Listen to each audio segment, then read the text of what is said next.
नमो नमः पुत्राणि सादरं वन्दनानि अभिनन्दनानि च। एहि मित्र संस्कृतं पठामः। संस्कृतभाषा शिक्षणस्य आभासीय कक्षायां पुनः अद्य भवतां सर्वेषां स्वागतम् अभिनन्दनम्। मित्रों, हम अभी कई दिनों से कारक के विभिन्न भेदों पर सूत्र के द्वारा कहाँ कौन सी विभक्ति लगेगी इसको सीखते आ रहे हैं। इसी क्रम में अब तक हमने कर्ता कारक, कर्म कारक, करण कारक और संप्रदान कारक, इन चार कारकों के बारे में जानकारी प्राप्त कर ली है। आज का जो विषय है वह है जो पांचवा कारक है, अपादान कारक। तो आइए हम अपादान कारक के बारे में जानकारी प्राप्त करें।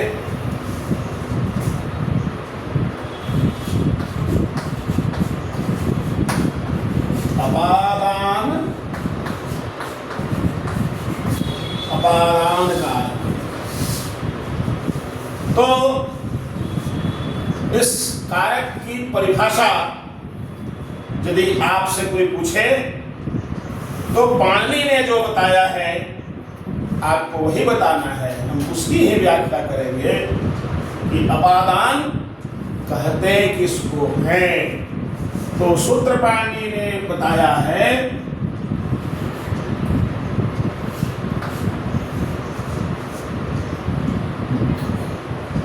ध्रुवम अपादानम।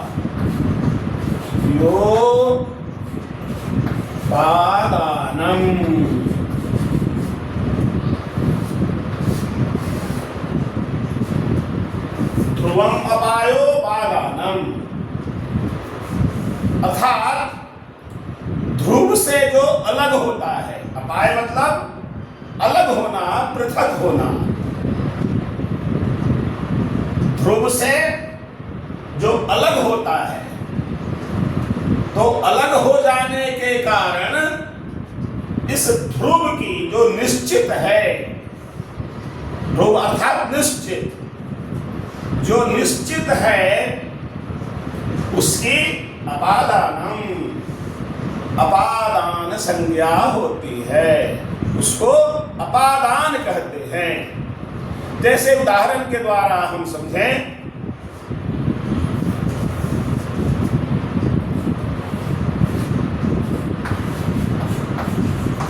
वृक्षात् पत्राणि पतन्ति। यहाँ वृक्ष है और पत्ते हैं, दो पद है, वृक्ष और पत्ते। पत्ते गिरते हैं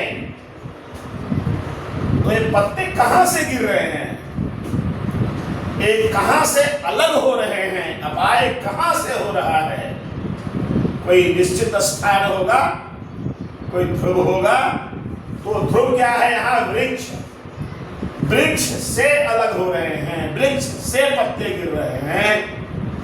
इसलिए वृक्ष जो पद है उसमें या उस पद की अपादान संज्ञा होती है, उसी को हम अपादान कहते हैं।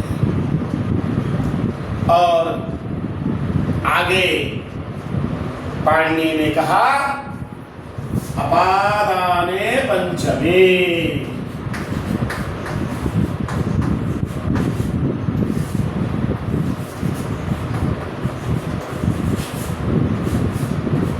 अर्थात जिसकी अपादान संज्ञा होगी उसमें पंचमी विभक्ति लगेगी। तो वृक्ष से पत्ते अलग हुए, इसलिए वृक्ष की अपादान संज्ञा हुई और अपादान संज्ञा होने के कारण इस वृक्ष में पंचमी विभक्ति लगी है। और भी बहुत सारे उदाहरण हैं, आप उसको देख सकते हैं। कभी कभी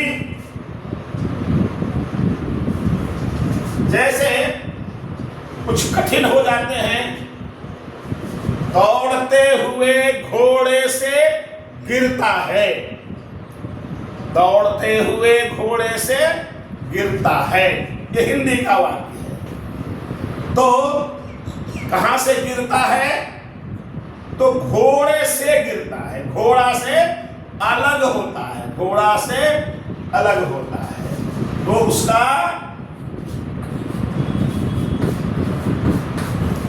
अस्वाद पद्धति। कैसा घोड़ा?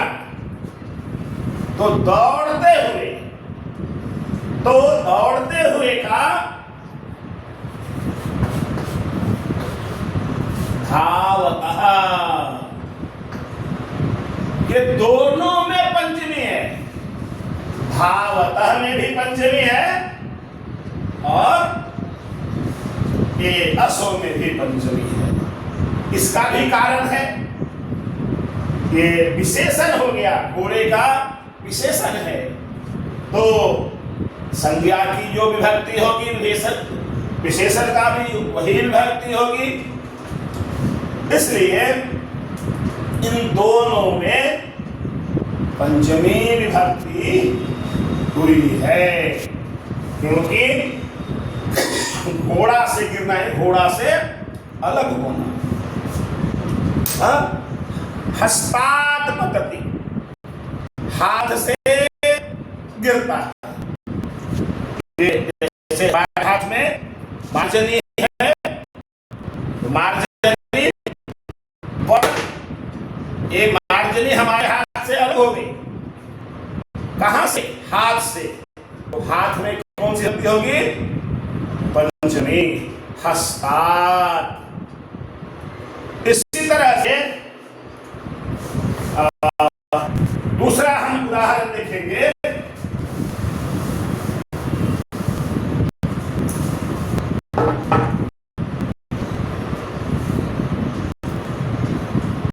नद्यात् जलमानयति।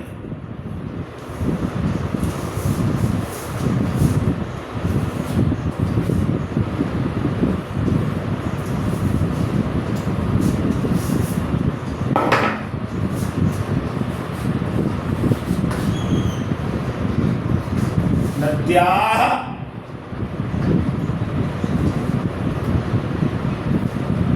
आगच्छति।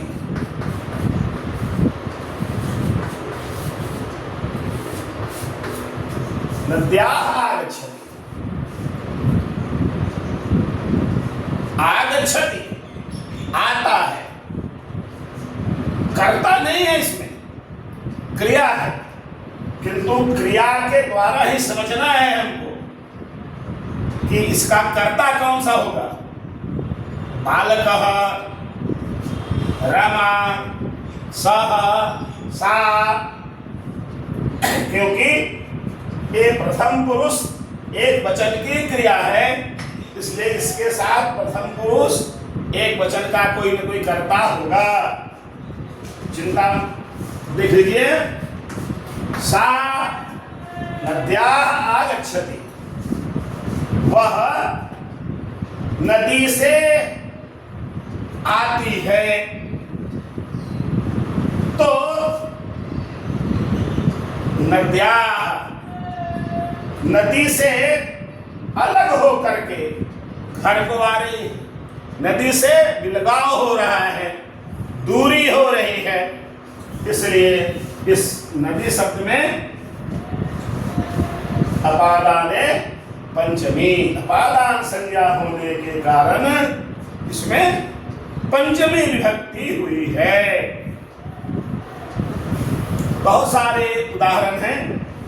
उत्पीठिकातः पतति, उत्पीठिका वो एक जब संस्कृत संभाषण या संक्षेपण की बात आएगी तो मैं उसको आपको विशेष रूप से बताऊंगा। ये तो आज विभक्ति के अनुसार है। उत्पीठिकायाः पतति, उत्पीठिका से गिरता है। ऐसे बहुत सारे उदाहरण आपको मिलेंगे। द्विचक्रिकायाः पतति, साइकिल से गिरता है। ऐसे बहुत सारे उदाहरण हैं, आप उसे देखें और अभ्यास करें। कुछ और भी ऐसे उदाहरण हैं, कुछ और भी ऐसे स्थान हैं जहां पर पंचमी विभक्ति होगी। पंचमी विभक्ति होगी, जैसे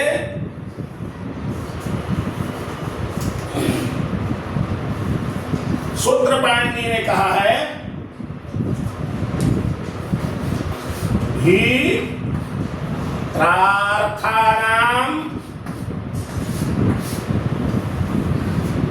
मित्रार्थानाम हय हेतौ। भी और त्राण के अर्थ में, भी मतलब डरना और त्राण मतलब रक्षा करना। इन दो अर्थ वाले धातु यदि आए हैं तो जिससे जो डरता है, भय का कारण जो है या त्राण का कारण जो है, जिससे त्राण किया जाता है, जिससे जो भय कर रहा है उससे उसको बचाया जाता है, तो उसमें भय के कारण और त्राण के कारण इन दोनों में अपादान संज्ञा होती है और अपादान होने के कारण पंचमी विभक्ति होती है। जैसे सहा,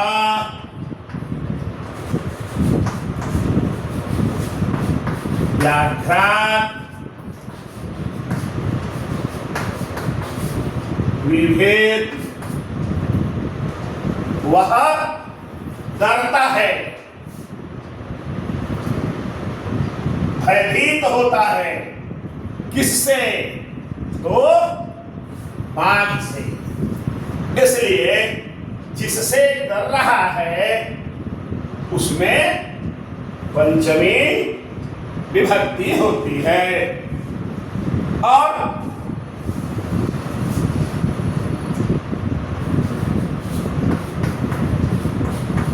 दुष्टात् त्रायते, दुष्ट से रक्षा करता है। दुष्टात् त्रायते, तो यहां है भी धातु का रूप और यहां है त्राण धातु का रूप। तो इसके कारण से किससे रक्षा करता है? तो दुष्ट से। चौरात् त्रायते, चोर से बचाता है, चोर से रक्षा करता है। तो इसके कारण से ये अपादान संज्ञा हुई और अपादान संज्ञा के बाद उसमें पंचमी विभक्ति हुई।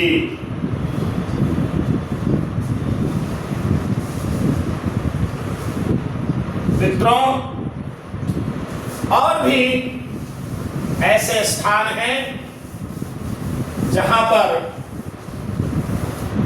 पंचमी विभक्ति होगी, ऐसा पाणिनि ने बताया है।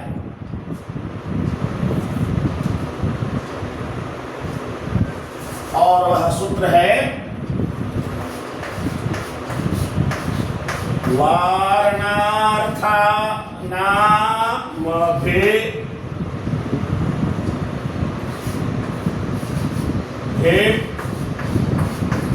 शीतम।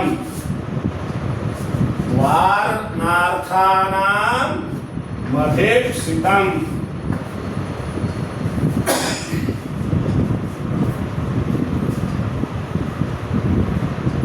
वारणार्थ, वारणार्थक जो पद है, वारणार्थक मतलब मना करना, रोकना, हटाना, दूर करना।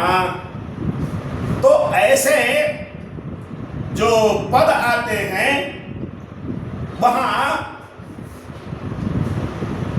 जो अभिप्सित है, जो इप्सित है,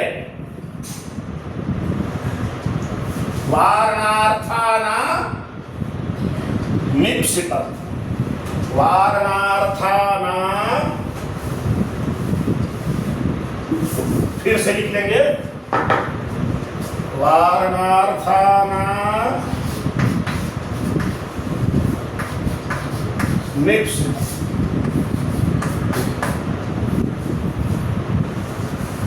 तो जो इप्सित है उसकी अपादान संज्ञा होती है, और जो इप्सित नहीं है, अलिप्सित है, उसकी अपादान संज्ञा नहीं होती है।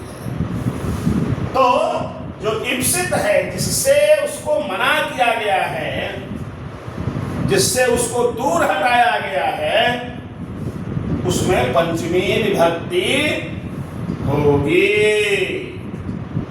उदाहरण के द्वारा हम समझेंगे। यमेभ्यः गां वारयति, गां वारयति, गाय को हटाता है, मना करता है, रोकता है। यमेभ्यः, जौ से,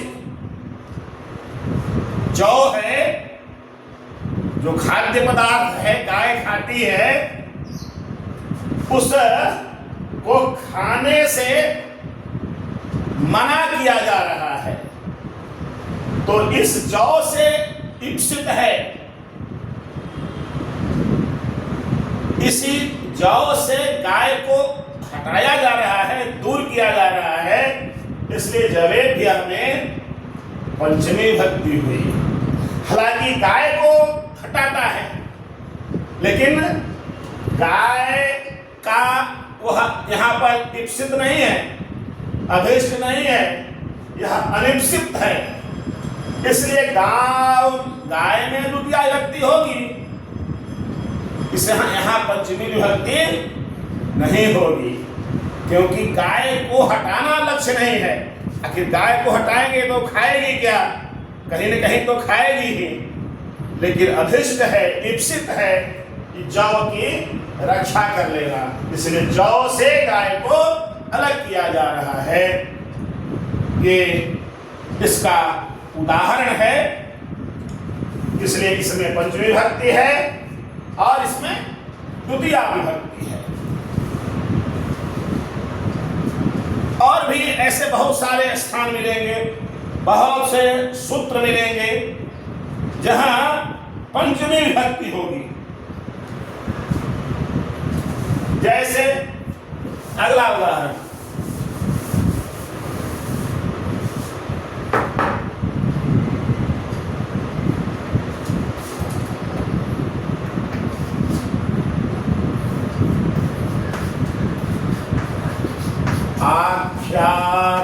आख्यातोपयोगे।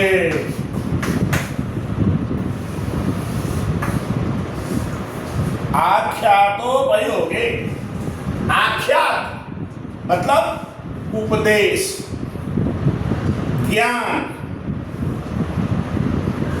तो जिससे, यानी जिसका उपयोग उपदेश के लिए किया जाता है, यानी जिससे उपदेश प्राप्त किया जाता है, उपदेश ग्रहण किया जाता है,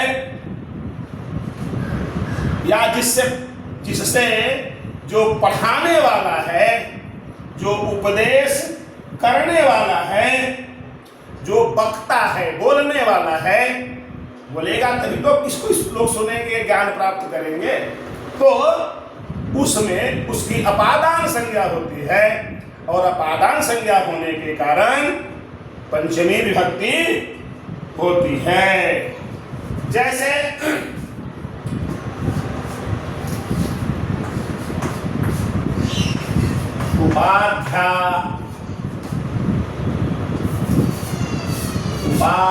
उपाध्यायात्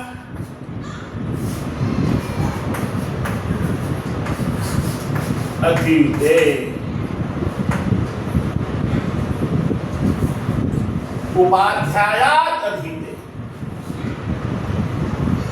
अधीते अध्ययन करता है किससे? तो उपाध्याय से। आचार्य हैं, हालांकि उपाध्याय का शाब्दिक अर्थ होता है जिसके नजदीक बैठ करके अध्ययन हम करते हैं, जो शिष्यों को अपने नजदीक में बैठाकर ज्ञान देते हैं, ऐसे को हम उपाध्याय कहते हैं। तो ऐसे उपाध्याय से अधीते ज्ञान प्राप्त करता है। तो चूंकि उपाध्याय से ज्ञान प्राप्त करता है, उपाध्याय यहाँ वक्ता है और पढ़ाने वाले भी हैं, इसलिए इस उपाध्याय में कौन सी भक्ति हुई? तो पंचमी विभक्ति, क्योंकि उपाध्याय की अपादान संज्ञा हुई और यहाँ पंचमी विभक्ति हुई। तो हमें इसका भी थोड़ा ध्यान रखना चाहिए। और भी बहुत सारे ऐसे स्थान हैं जिससे हम पंचमी विभक्ति का प्रयोग आसानी से करते हैं। एक और उदाहरण आप देखेंगे,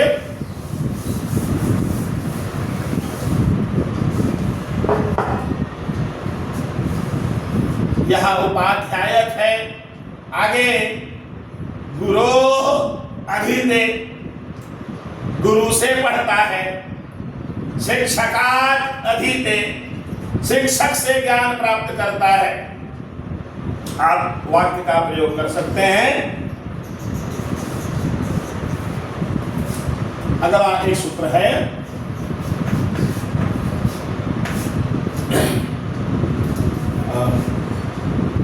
जनिकर्तुः प्रकृतिः,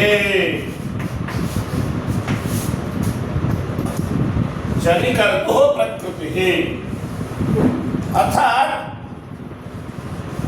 जनिकर्तु यानी उत्पत्ति, जिससे यह प्रकृति उत्पन्न होती है या जिससे उत्पन्न होता है, उत्पत्ति का जो साधन है,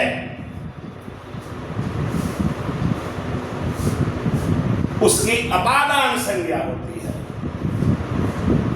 और अपादान संज्ञा होने के कारण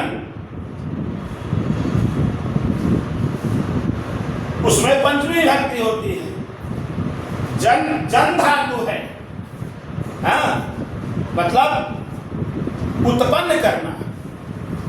तो जिससे उत्पन्न होता है उसमें, यानी जो उत्पत्ति का कारण है उसमें पंचमी विभक्ति होती है। जैसे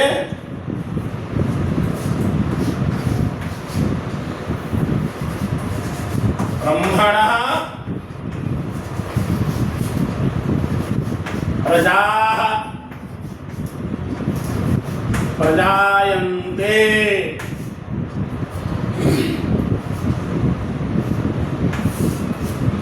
प्रजाः प्रजायन्ते, प्रजा उत्पन्न होते हैं किससे? ब्रह्मणः। ब्रह्मा जी से। ये सब कुछ जो कुछ भी है उत्पत्ति के कारण, जन्म लेने का कारण है ब्रह्मा। इसलिए उनमें पंचमी भक्ति हुई ब्रह्मणः। तो और भी बहुत सारे उदाहरण हैं और भी सूत्र हैं, उसे हम अगले पाठ में फिर जानने का प्रयास करेंगे। तो आज के लिए इतना ही। मुझे आशा है आप हमारा पूरा वीडियो अवश्य देखते होंगे, क्योंकि पूरा वीडियो आप जब देखेंगे तो आपको बातें समझ में आएंगी और फिर आप उसका उपयोग भी कर सकते हैं। अपनी पाठ्य पुस्तकों में जो वाक्य हैं उसको ठीक से समझ सकते हैं। इसलिए स्वयं ही इसे पूरा देखें, समझें। यदि बात कहीं समझ में नहीं आई तो फिर जो कमेंट है, टिप्पणी में आप मुझे लिखकर भेजिए। मैं आपको फिर से उसे समझाने का व्यक्तिगत रूप से प्रयास करूंगा। तो आज के लिए इतना ही। कल फिर मिलते हैं अगले सूत्रों के साथ। नमो नमः। पुनर्मिलामः।